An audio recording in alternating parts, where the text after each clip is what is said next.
एक बड़ा सुंदर प्रसंग है। इनका नाम है भक्त रामदास जी। और ये दक्षिण में गोदावरी के किनारे एक कनकावती नाम की नगरी थी, वहां ये रामदास जी रहते थे। ये चतुर्वर्ण के कुल के थे और ये अपने कुल परंपरा के अनुसार जो गृहस्थी की सेवा है वही सेवा करते थे। अत्यंत दैन्य और अत्यंत गरीब, सीधे पूरे शरीर में ठीक से पहनने के लिए वस्त्र भी नहीं थे, खाने के लिए कोई ऐसी व्यवस्था नहीं थी। अगर आज वो सेवा न करें जो उनके कुल की है तो दूसरे दिन उनके यहाँ रसोई नहीं जलेगी, ऐसी कोई अन्न की भी व्यवस्था नहीं थी। रोज का रोज कमाना और अपने परिवार का भरण पोषण करना, आए हुए अतिथि की सेवा करना, और सत्संग से बड़ा प्यार था उनको। ये दंपति एकमात्र केवल भगवद आश्रित, कोई संपत्ति नहीं, किसी भी तरह का किसी से कोई व्यवहार नहीं, क्योंकि व्यवहार लोग धनी मानी से करते हैं, गरीब अकिंचन से नहीं करते हैं। इनके एक लड़का था और ये सदैव अपने कुल की जो सेवा है, वो जूता गांठने की, वो बीच बाजार में जाके बैठते, किसी के फटे पुराने जो पादुका है उसको सिलते, या कहीं ऐसा संयोग बन जाता तो नई पादुका बना के बेचते, जो उससे मिलता उससे अपने परिवार का पोषण करते और सत्संग जाते। ये बड़े महिमा की बात है, जब कहीं सत्संग में रुचि होने लगे तो समझ लेना कि अब प्रभु आपके ऊपर बरस पड़े हैं।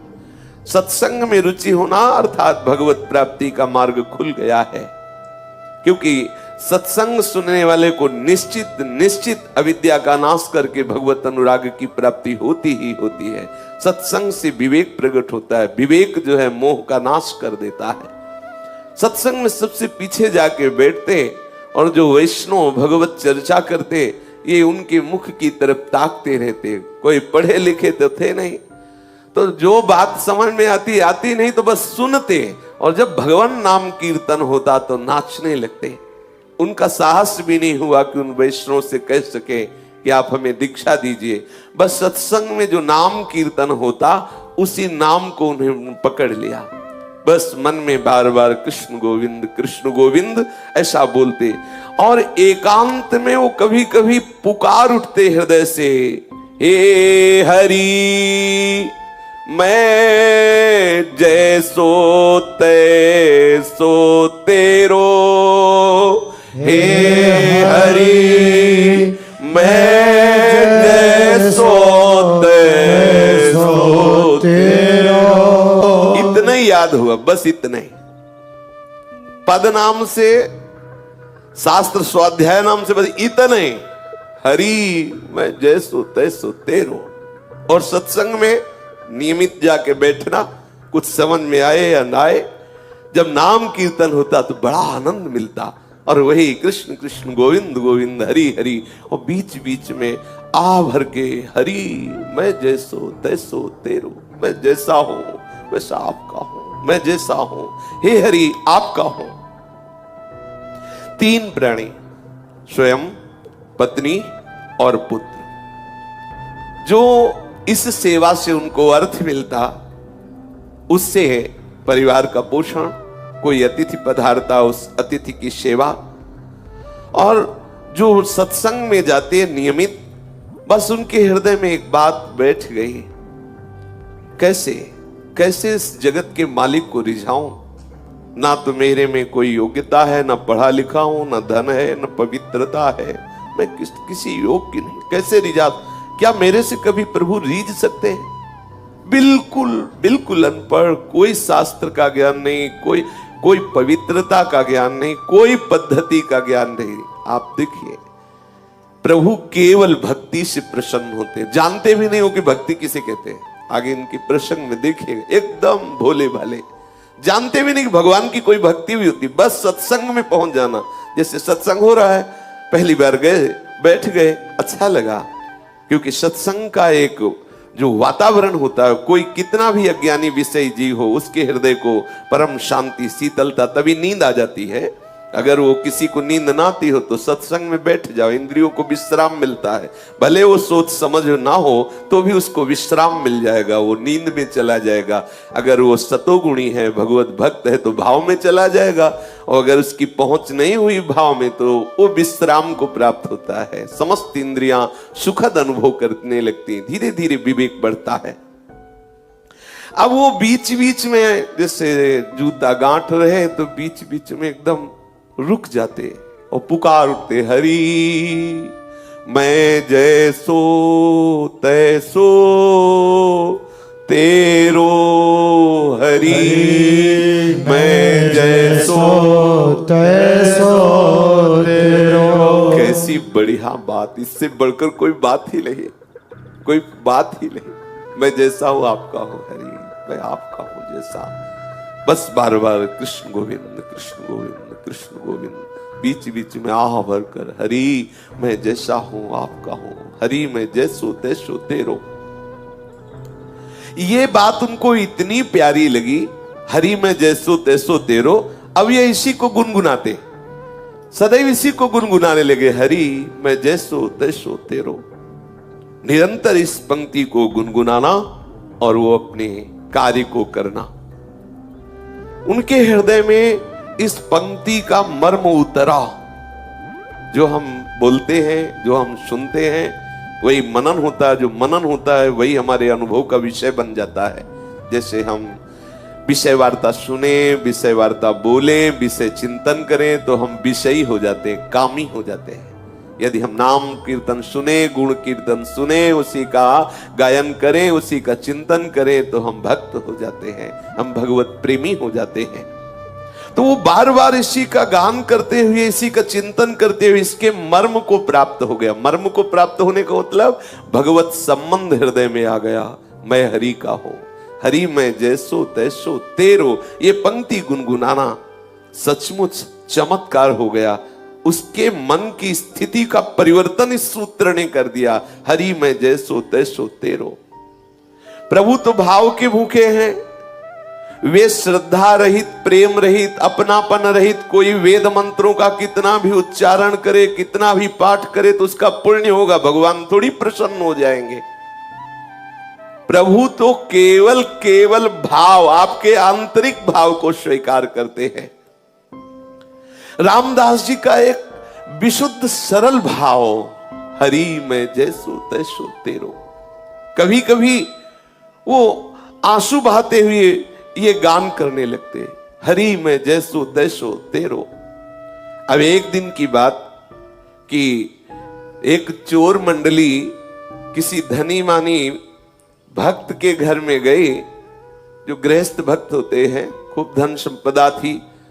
तो उनके यहां शालीग्राम भगवान सिंहासन में थे, और सिंहासन स्वर्ण का था, छत्र भी स्वर्ण का। तो चोरों ने सब कुछ चुराया, सिंहासन छत्र सहित शालीग्राम भी चुरा लिए। तो सिंहासन और छत्र तो बेचने के काम में आ गया, शालीग्राम भगवान उनके किस काम के। तो उसने स्वाभाविक जिसके बट में पड़े थे सिंहासन और छत्र, और भी सब सामग्रियां थी जो आपस में बांट ली थी। उस चोर ने विचार किया कि ये पत्थर हमारे किस काम में आएगा। तो जा रहा था तो देखा बाजार में वो जूता गांठ रहे थे रामदास जी। भाव में बार बार ऐसे गांठते गांठते रुक जाते हो, हे हरि मैं जैसो तैसो तेरो। कैसी रसमयी स्थिति, आहा। अब वो चोर विचार किया कि वो जैसे जूता गांठने में कुछ ज्यादा हो जाए, धागा या चमड़ा, तो उसे काटने के लिए उनके पास जो औजार होते हैं उनको पत्थर से घसते हैं। तो उसने विचार किया कि पत्थर ये मेरे काम में तो आने वाला नहीं, क्योंकि उसके अंदर कोई भाव ही नहीं था कि भगवान है। तो उसने रामदास जी से कहा कि सुनो, हमें अगर तुम जूता दे दो तो तुम्हारे घसने के लिए हमारे पास एक बहुत चिकना पत्थर है, हम दे दें। तो रामदास जी ने जो नए जूते बनाए थे वो उसे दे दिए, बिल्कुल सरल स्वभाव के भोले भाले भक्त। और वो शालीग्राम भगवान उनको दे दिए, और ये कह के दिया कि पत्थर तुम्हारे घिसने के काम में आएगा। अब वो देखा तो कि ये चिकने हैं, पर जब उसमें अपना वो औजार घसा तो और बढ़िया धार निकली उसकी। उसको लगा चलो जूते के बदले में अच्छा पत्थर मिल गया, बढ़िया है। अब वो उसमें घिसता और कभी कभी आंसू बहाते हुए, हे हरि मैं जैसो तैसो तेरो। देखो सूक्ष्मता की बात है, उसके आंसू गिरते शालिग्राम में। अब जब जोर से घसना होता तो हाथ में रख के थोड़ी घसते बनता है, फिर वो कुछ और मुद्रा होती है, इसमें स्पष्ट लिखा हुआ है वो मुद्रा। दोनों चरणों के बीच में शालिग्राम जी को फंसा के फिर घसते। आप जरा देखिए भाव का विषय कैसा होता है। अब वो हृदय में बड़ा आनंद मिलता, क्योंकि भगवान चक्र चिन्ह से चिन्हित शालिग्राम भगवान को इससे कोई मतलब नहीं है, ये तो क्या कर रहे हैं, बड़े बड़े रिझवार, बड़े लीला बिहारी है। अब चोर के द्वारा दिए हुए शालिग्राम का यहां ये प्रयोग हो रहा है। दूसरे की पादुका गांठना, उसमें धागा बढ़े तो उससे जो काटते हैं वो यंत्र उनका, उसको उसमें रगड़ते। ये एक दिन कोई पंडित जी अपनी पादुका ठीक कराने आए, तो जब दृष्टि गई तो उन्होंने देखा कि अरे ऐसे शुभ चिन्हों से युक्त, जिसमें चक्र का चिन्ह बना हुआ है, ऐसे चिन्ह से युक्त तो साक्षात शालिग्राम है। ब्राह्मण ने कहा तुम्हारी बुद्धि मारी गई है, ये तुम क्या कर रहे हो? तो उन्होंने कहा अपने पत्थर से अपने औजार की धार निकाल ले। ब्राह्मण समझ गया मूढ़ आदमी, इससे क्या बात करे। तो उनका तुम जितने रुपए चाहो मैं तुम्हें रुपए दूंगा, ये पत्थर हमें दे दो, ये पत्थर हमें बहुत आवश्यक है, दे दो। समझा कि इसको समझाएं कि भगवान है, तो इसके क्या समझ में आएगा जब ऐसी हालत है कि दोनों पैर रखकर फिर इसमें अपना औजार घिसता है, ये तो साक्षात शालिग्राम भगवान है। ब्राह्मण ने सोचा कि जैसे बंदर को हीरा मिल जाए तो क्या जाने, ऐसे क्या जाने बेचारा।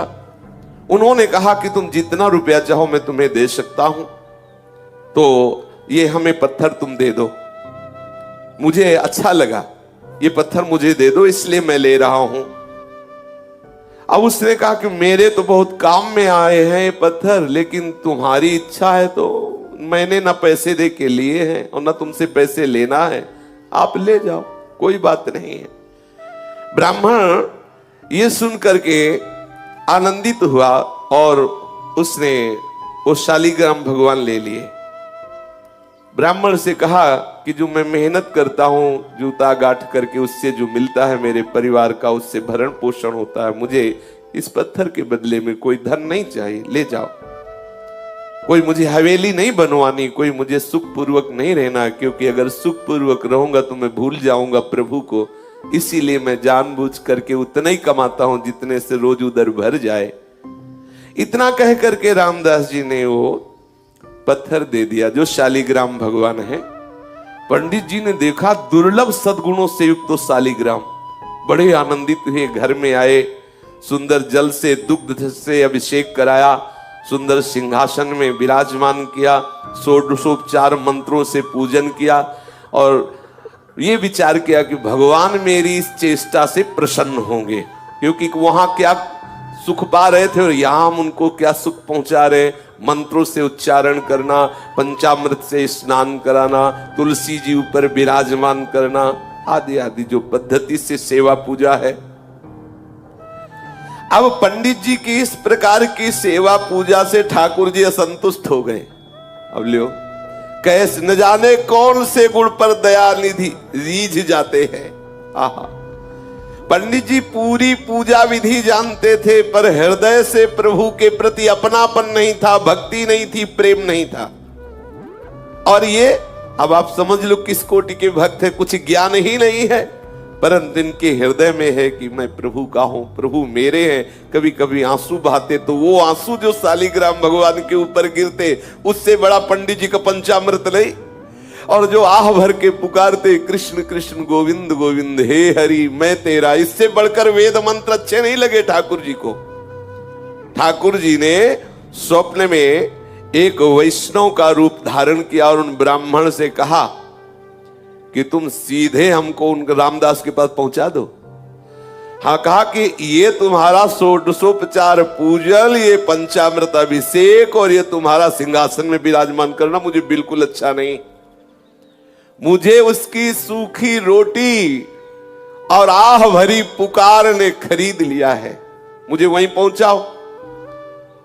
अब जब स्वयं स्वप्न में भगवान ऐसा आदेश कर रहे हैं तो उसके तो होश उड़ गए ब्राह्मण के, कि हम तो जिसे समझते थे कि वो तो अनपढ़ है, गंवार है, प्रभु इतना उसे प्यार करते हैं। अब हाथ में सुंदर वस्त्र पर शालिग्राम भगवान को लिया और भगवान से कहा कि आपको पता है कि आपके ऊपर वो औजार घिसता है, चंदन तिलक लगाने की बात जाने दो, सिंहासन में विराज वाले पैर रख के आप पे औजार घिसता, तुमको वो पसंद है? और ये षोडशोपचार पूजन, पंचामृत से स्नान, ये सब। प्रभु ने कहा जब वो आंसू बहाते हुए नाम बोलता है ना, कृष्ण गोविंद हे हरि मैं तेरा, मुझे इतना सुख मिलता है कि वेद मंत्रों से मुझे सुख नहीं मिलता। और जब वो मेरे ऊपर पैर रखता है तो मुझे ऐसा लगता है वो आत्मसमर्पण कर रहा है पूरा। यही है, इनसे कौन पार पावे? सर्वलोक महेश्वर, जितने भी ज्ञान के सूत्र हैं सब इन्हीं से प्रकट हुए, इनसे कोई पंडित क्या पार पा सकता है? बोले जब वो चरण रखता है, दबाता है चरण से ऐसे, तो मुझे लगता है कि पूरा अपने आप को समर्पित कर रहा है, आत्मसमर्पण कर रहा है। मुझे बहुत सुख मिलता है, तुम्हारे चंदन और कस्तूरी के लेप और इत्र से मुझे जो सुख नहीं मिलता उसके घसने से सुख मिलता है। अब राजी, आप राजी तो फिर किसकी क्या बस चले? ठाकुर जी राजी। अब वो जो ब्राह्मण था जिसको एक गर्व था कि मैं ऊंचे कुल में हूं और मैं पूजा का विधान जानता हूं, मेरी दासता से, मेरी पूजा से शालिग्राम भगवान प्रसन्न हो जाएंगे, आज वो बहुत दैन्य हुआ कि मेरे दुर्भाग्य की आज तक मुझे वो प्राप्त नहीं हुआ जो रामदास को प्राप्त है, क्योंकि स्वयं ठाकुर जी वहां जाना चाहते हैं। ये विचार करके शालिग्राम को लेकर के रामदास जी के घर जाना निश्चय किया उसने, और मन में बहुत जलता जा रहा था कि मैं ब्राह्मण तो हूं लेकिन आडंबरी हूं। मेरे अंदर वो बात नहीं आई जो उस दैन्य भक्त रामदास के हृदय में आई। बार बार शालिग्राम को हृदय से लगा के विकल होकर कहने, देखो ये है किसी भी तरह से भक्त का संग हो जाए, किसी भी तरह, ये रामदास जी के दर्शन की, देखो ये दर्शन का प्रभाव। अब वो दैन्य होके जा रहा है, क्या प्रभु कभी मेरे भी हृदय में भाव आएगा? जैसी रामदास की भक्ति से आप प्रसन्न, क्या कभी मेरे अंदर भी भक्ति आएगी? मेरी पूजा आपको पसंद नहीं तो प्रभु मेरे को भाव दे दो, जिससे मैं रामदास जी जैसी भक्ति कर सकूं। अब आई बात, ये जो ब्रह्मणत्व का अभिमान, वेद ज्ञान का अभिमान धूर दूषित हो गया। इसीलिए लिखा है, तिनकी संगति रहत जाति कुल मद सब नंसई। भगवत प्रेमी महात्मा का संग होते ही जाति का अभिमान, कुल का अभिमान, विद्वता का अभिमान, ये सब नष्ट होने लगे। देखो नष्ट हुआ अभिमान। अब वो डरा हुआ सा ब्राह्मण शालिग्राम भगवान को एक कपड़े में रख करके रामदास जी के घर आया और देखा तो होश उड़ गए। रामदास जी के आंखों से आंसू चल रहे हैं, बार बार मुख से निकल रहा है, हरि मैं जैसो तैसो तेरो, हरि मैं जैसो तैसो तेरो। मलिन वस्त्र है, फटे पुराने कपड़े हैं, शरीर में अपने आप अनुभव हो रहा है कि कितनी कृशता है, क्योंकि खान पान की सामग्री उचित है नहीं। और अब ये जो रोग बढ़ा है, हरि मैं जैसो तैसो तेरो, ये ज्यादा काम नहीं करने देता। क्योंकि मन में जब आनंद की उन्मत्तता होती है तो कौन बाहरी लोगों से बात करे, कौन बाहर जाकर के बैठे जिससे चार लोग आके खड़े हो। वो एकांत घर में बैठे बस बार बार पुकारना अच्छा लगता। उसको ये भी पता नहीं कि भक्ति है, ये भी पता नहीं, बस बार बार हृदय में यही अच्छा लगता, कृष्ण कृष्ण गोविंद गोविंद हे हरि मैं जैसो तैसो तेरो। आंसुओं की धार बह रही है, धीरे धीरे वही गीत गा रहा है, हे हरि मैं जैसो तैसो तेरो। ये ब्राह्मण गए, जब देखा तो बोले ओहो धन्य है तुम्हारे माता पिता को, धन्य है रामदास, तुम तो बड़े महात्मा निकले। हम तो समझ ही नहीं पाए कि तुम्हारी ऐसी ऊंची स्थिति है, तुम्हारे अधीन भगवान है। अब वो धीरे धीरे उसके नेत्र खुले, अब अपने भाव से बाहर आया। तब उन्होंने कहा कि ये जिन पर तुम पत्थर समझ करके अपना औजार घिसते थे, औजार नहीं, मैं उस समय बताया नहीं, ये साक्षात शालिग्राम भगवान हैं, त्रिभुवनपति स्वरूप में विराजमान है, सारे विश्व के स्वामी हैं, घट घट में विराजमान है, सबकी गति है, सबके आश्रय है। इनके शरणागति होने से जीव बंधन मुक्त हो जाता है। तुम्हारी सरलता, तुम्हारे प्रेम से रीझ गए हैं। जब मैं इनको ले गया, इनको पंचामृत से अभिषेक किया, वैदिक स्तोत्रों द्वारा इनकी स्तुति की, इनकी सेवा की, इनको भोग लगाया सब, लेकिन इनको पसंद नहीं आया। इनको तुम पसंद आए। मेरे स्वप्न में एक वैष्णव रूप धारण करके आए और मुझे ऐसा आदेश किया कि मुझे रामदास जी के पास भेज दो। वो रो पड़ा कि मैं तो महान पापी हूं। रामदास रो पड़े, अरे मैं महान पापी हूं, मैं तो समझ नहीं पाया कि भगवान है और मैं इनके ऊपर ऐसा कृत्य करता रहा है, मैं तो बहुत अपराधी हूं। चीख चीख के रोने लगा, मैं कितना निर्दयी, कितना नीच हूं, देखो मैंने क्या किया। बस ब्राह्मण तो खड़ा का खड़ा रह गया, वो भाव में डूब गए और हे करुणा समुद्र प्रभु, मैं कैसे आपको रिझा पाऊं, तुम मुझे कितना प्यार करते हो और मैं कितना नीच हूं। ऐसे बस पुकारने लगा, रोने लगा। अनन्य भक्ति से भगवान रीझ जाते हैं। बार बार ब्राह्मण उनको धन्यवाद करता कि तुम्हारे अंदर जो भाव आया है ना, ये बहुत कृपा से आया है। ब्राह्मण के वचन सुनकर के रामदास के हृदय में थोड़ी शीतलता आई। ब्राह्मण के चरणों में नमन किया। जो ही ब्राह्मण गया तो शालिग्राम की मूर्ति लेकर हृदय से लगाया और खूब रोने लगे। प्रभु मैं जान नहीं पाया कि आप भगवान हो, आप शालिग्राम भगवान हो। घर में ले गया, फटा पुराना जो भी कपड़ा हो ऐसे बिछाया, आसन पर शालिग्राम रखे और जो रूखा सूखा उसके घर में होता ठाकुर जी को भोग लगाता और गदगद कंठ से प्रभु को पुकारता। कई दिन ऐसे सेवा के बाद उसके हृदय में बात आई कि यदि तुम भगवान हो, मैं तो जानता नहीं, पंडित जी कह गए, मैं तो नहीं जानता कि तुम शालिग्राम भगवान हो। यदि तुम भगवान हो तो मुझे दर्शन दो। जब आप इतना प्यार हमसे करते हैं कि उनके घर तुम्हें रुका नहीं गया और तुम वहां से वापस आए हो, तो प्रभु मैं दीन हूं, मैं नीच हूं, मैं अज्ञानी हूं, मैं दुर्जन हूं, मैं पतित हूं, लेकिन हूं तो प्रभु आपका ही। प्रभु आप जानते हैं कि रात दिन मैं चमड़े का कार्य करता हूं, मुझ में कोई पवित्रता नहीं, कोई सदाचार नहीं, और ऐसे पवित्र ब्राह्मण के यहां से आप आए तो मुझे लगा कि आप मुझसे प्यार करते हैं। आप जब मुझसे प्यार करते हैं तो अब छुपा छुपी का खेल बंद करो, दिखाओ कैसे होते हैं भगवान, कैसे हो तुम, मुझे तो पता नहीं, लेकिन आप अब मेरे हृदय में बेचैनी हो रही कि आपका स्वरूप क्या है। प्रभु आप कृपा करो, मैं तुम्हें प्रत्यक्ष देखना चाहता हूं। हे करुणा सिंधु, हे दीन बंधु, हे पतित पावन, ऐसी पुकार करने लगा। कृष्ण चंद गोपाल आजू तो तेरे हाथ बिकाई।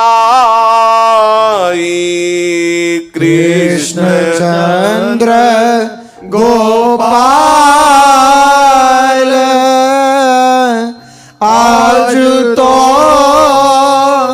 तेरे हाथ बिकाई। हे कृपा सिंधु कृष्ण, हे करुणामय भगवंत, मैं तो तेरे हाथ बिक गया।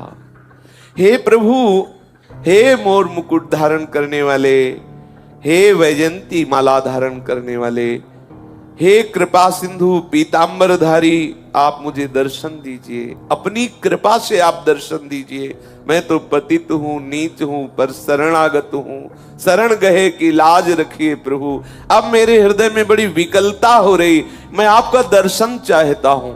रामदास रो रो करके प्रभु से प्रार्थना करने लगा। ऐसा प्रेम समुद्र उमड़ा कि सब कुछ भूल गया, विह्वल विकल होकर के। ये विकलता प्रभु को खींचती है, उस अव्यक्त सत्ता को व्यक्त करती है। ये विकलता है, यही है, पर माया का पर्दा उड़े हुए है।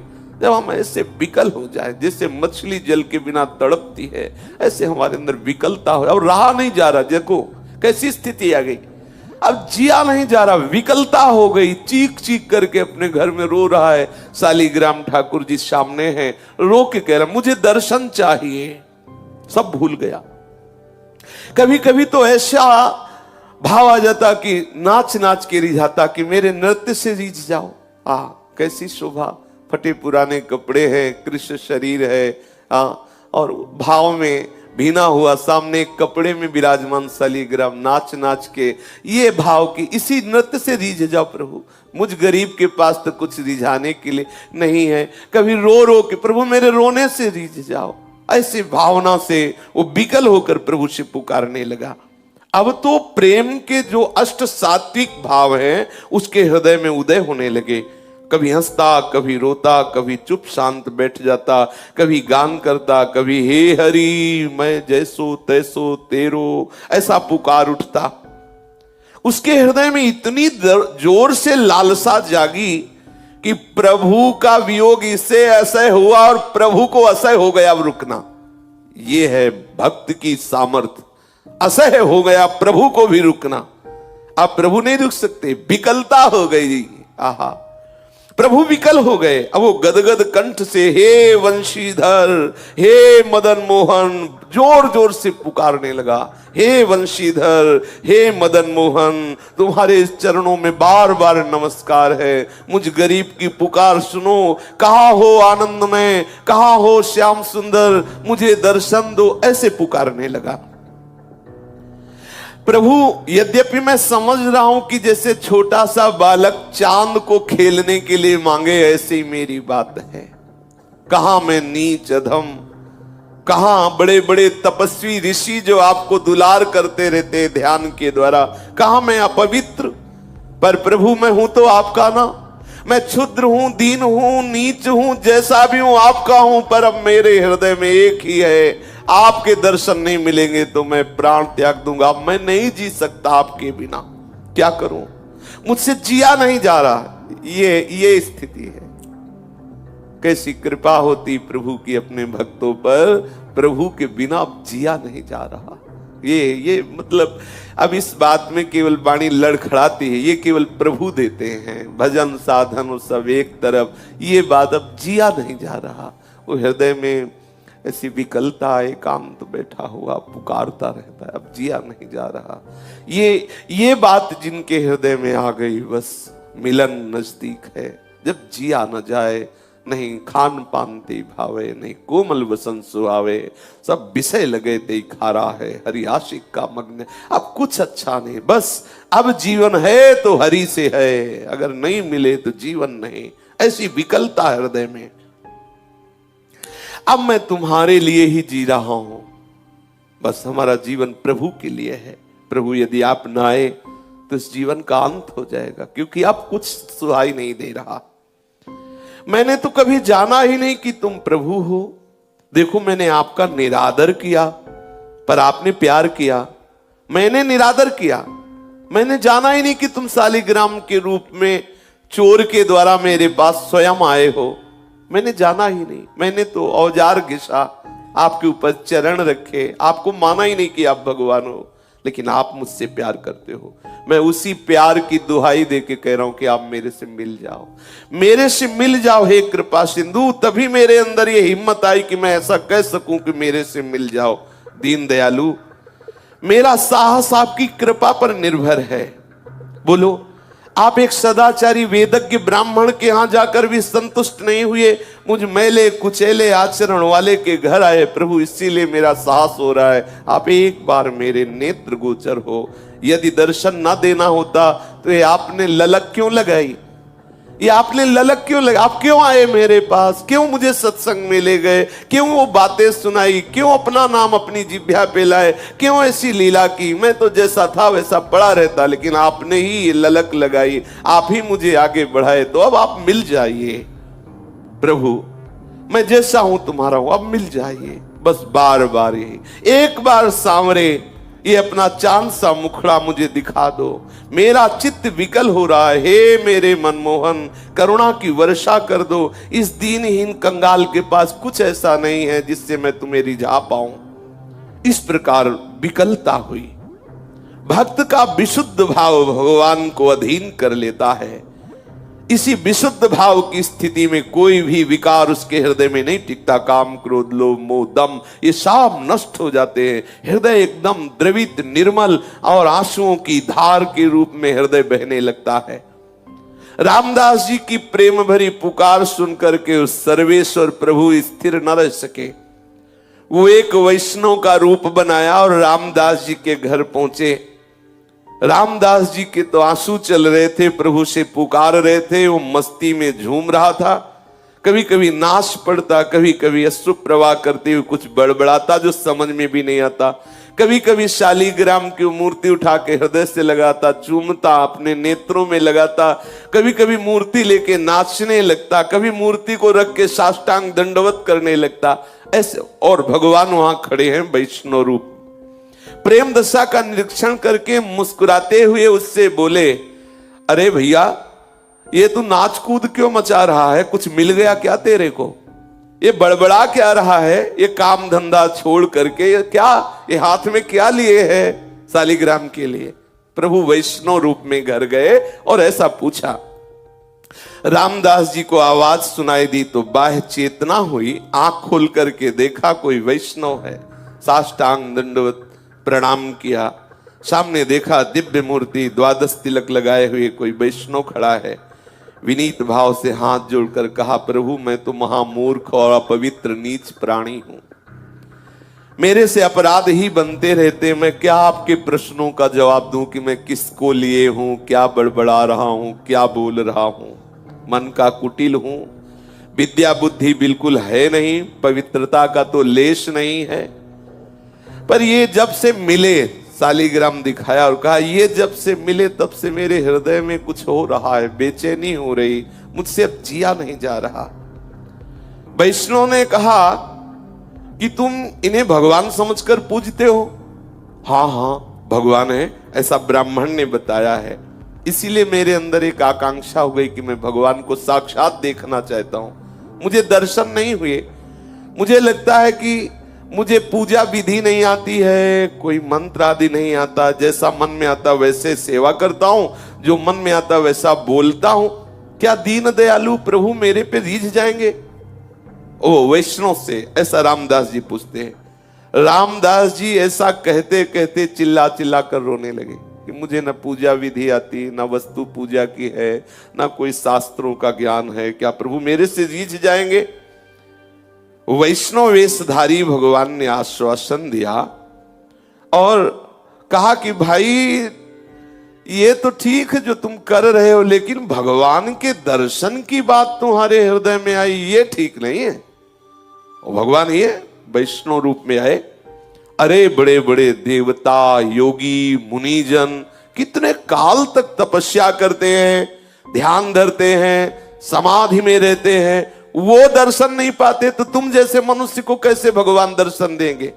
मेरी बात मानो, ये दर्शन की बात तो छोड़ो और अपना काम धंधा करो। थोड़ी देर भजन साधन कर लिया करो जैसे कर रहे हो। वैष्णव की इन बात को सुन करके मानो रामदास का हृदय फट गया हो। उनकी आंखें खुली की खुली रह गई। आह भर कर तो क्या मुझे भगवान नहीं मिलेंगे? आह, ये प्रीति है। यही भगवान देखना चाहते कि कैसा मेरे भक्त में मेरे मिलन की व्याकुलता होती है। आंखें खुली की खुली रह गई। वैष्णव कह रहे हैं भगवान का दर्शन बड़ा दुर्लभ है। योगी मुनियों के समाधि भाव को प्राप्त महात्माओं के ध्यान में भी जो नहीं आते, वो मुझ जैसे नीच को कैसे दर्शन देंगे? बात ठीक कह रहे ब्राह्मण देवता, वैष्णव देवता। वो विकल हो गए, आंसू गिराने लगे और कहने लगे, देव आपका कहना सत्य है, मैं बिल्कुल अधिकारी नहीं हूं कि मुझे भगवत साक्षात्कार, पर क्या करूं, अब मुझसे जिया नहीं जाता। ये खास बात है, जिया ना जाए, प्रभु के बिना रहा ना जाए। मैं नीच हूं, पापी हूं। मेरे पाप और नीचता को देखने पर लगता है कि कभी भगवान मुझे नहीं मिलेंगे। पर प्रभु पता नहीं, मेरे हृदय में एक आनंद की लहर उठती है। ऐसा लगता है प्रभु मिलेंगे, ऐसा लगता है प्रभु मिलेंगे, क्योंकि मेरे हृदय में ऐसा आता है प्रभु मुझे प्यार करते हैं। ऐसा लगता है मेरे को, यद्यपि मैं किसी योग्य नहीं हूं, पर हृदय में ऐसा लगता है प्रभु मिलेंगे। ऐसा लगता है ये दया के समुद्र प्रभु मुझे जरूर दर्शन देंगे, मुझे ऐसा लगता है। जैसा रूप रंग उनका हो, जैसा उनका शास्त्रों में वर्णन किया गया हो, जैसे सुहागिनी स्त्री केवल अपने पति को ही देखती है, ऐसे ही हे वैष्णव देवता, मेरा हृदय केवल केवल प्रभु के लिए है। आप बिना दर्शन किए मुझे चैन नहीं। मेरे हृदय में लगता है कि वो मुझे मिलेंगे।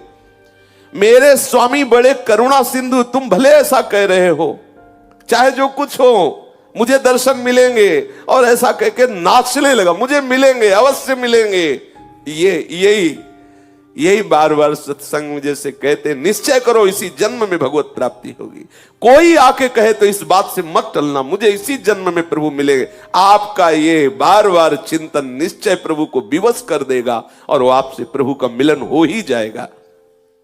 रामदास जी नाचने लगे, फिर विकल होकर के पुकारने लगे, और प्रभु खड़े हुए देख रहे हैं उसकी भावदशा को, जैसे सुतीक्ष्ण जी की भावदशा को भगवान श्री राम छुप करके देख रहे हैं। मीठे स्वर में फिर बोले, वैष्णव स्वरूप भगवान, बेटा रामदास, तेरा जीवन धन्य है। देख, मैं वैष्णव भेष में तेरे को देखना चाहता था कि तू मेरे प्यार में कितना विकल है। देख, मेरे को देख। जब ऐसा कहा तो आंख खोल के देखा तो वैष्णव नहीं थे, वो वैष्णवों के आराध्य देव थे भगवान श्याम सुंदर। अनंत अनंत कोटि सूर्यों जैसा प्रकाश जिनकी सी चरण नख से प्रकाशित हो रहा था। अचानक आंख खुलते आंख मुंद गई, इतना तेज। उसने देखा कि मदन मोहन त्रिभंगी लाल बंशी अधरों पर धारण किए हुए ललित त्रिभंगी स्वरूप से बड़े आनंद मुद्रा में विराजमान है, और रामदास जी की ऐसा सुंदर रूप, वो तो आनंद समुद्र में डूब गया कि अभी तक मेरे से भगवान ही बात कर रहे थे। रोज मिलते रोज वैष्णव जनों को, आप भी पहचानना, किसी न किसी रूप में आके वो ठिठोलिया करता है, किसी न किसी रूप में आके वो रोज मिलता है। पकड़ना, रोज परीक्षा करो, कहीं इस रूप में मेरे प्रभु तो नहीं आ गए, कहीं इस रूप में मैं चूक न जाऊं, मेरा प्रीतम किसी, यही तो वैष्णवता है, सब रूपों में झांकना। मेरा प्रीतम आया है इस रूप में, आप निश्चित देखना एक दिन वो पकड़ जाएगा। और वो जैसे रामदास जी के सामने अपनी उस छद्म भेष को हटा दिया, ऐसे ही हटा देगा। वो किसी रूप में रोज आता है, वो ऐसा नहीं है, करुणा का समुद्र है, वो रुक नहीं सकता, नहीं रुक सकता, वो तुम्हारे पास ही है, रोज तुम्हें दुलार करता है। सच्ची मानिए, जिस दिन ऐसी विकलता हो जाएगी उस दिन वो पर्दा हटा देगा, और ऐसा ही सुख मिलेगा जैसा रामदास जी को मिला। सामने देखा सच्चिदानंद घन विग्रह प्रभु श्री हरि श्री कृष्ण चंद्र, पूरा घर प्रकाश से युक्त है। अब तो उछल पड़ा, आनंदित हो गया, वो सारी की सारी व्याकुलता आनंद में बदल गई। महाअमृत में सुख, बार बार प्रणाम कर रहा है। सामने नौ किशोर ठाकुर ललित त्रिभंगी विराजमान है, बार बार प्रणाम कर रहा है, बार बार सी चरणों को स्पर्श कर रहा है। स्तुति करना चाहता पर आता नहीं है कुछ, इसलिए ऐसे कुछ बोलने की चेष्टा करता है। प्रभु उतने में ही मंद मंद मुस्कुरा रहे हैं। फिर अचानक भगवान अंतर ध्यान हो गए। अब तो पुनः दर्शन के लिए छटपटाने लगा, भूमि पर लौटने लगा, बड़ी ही तन्मय स्थिति हो गई। योग वियोग की आनंदमयी अवस्था में डूबा हुआ निरंतर, कभी देख रहा है भगवान उसके समीप है, कभी देख रहा अंतर ध्यान हो, ऐसी विकलता। एक बार दर्शन होने के बाद फिर कभी ऐसा नहीं होता कि प्रभु नेत्रों से उजल हो जाए, बस जाते हैं नेत्रों में। ऐसी ही आनंदमयी स्थिति में उसका शरीर पूरा हुआ, और वो नित्य पार्षद स्वरूप धारण करके प्रभु की नित्य सेवा में उपस्थित हो गया। इसीलिए देवर्षि नारद जी कहते हैं कि भगवत प्राप्ति के लिए, भगवत मिलन के लिए कोई ऐसा नहीं कि आप उच्च कुल में जन्मे हो तो ही भगवान मिले, या वेदों के पारंगत विद्वान हो, या बड़े दानी हो, तपस्वी हो, आदि आदि हो तो तुम्हें प्रभु मिले। प्रभु केवल केवल अपने भक्ति भाव से मिलते हैं। हृदय में प्रभु के प्रति अपनापन हो और तड़पन हो तो निश्चित प्रभु मिल जाएंगे। शेष चर्चा आगे। श्री राधा वल्लभ लाल की जय।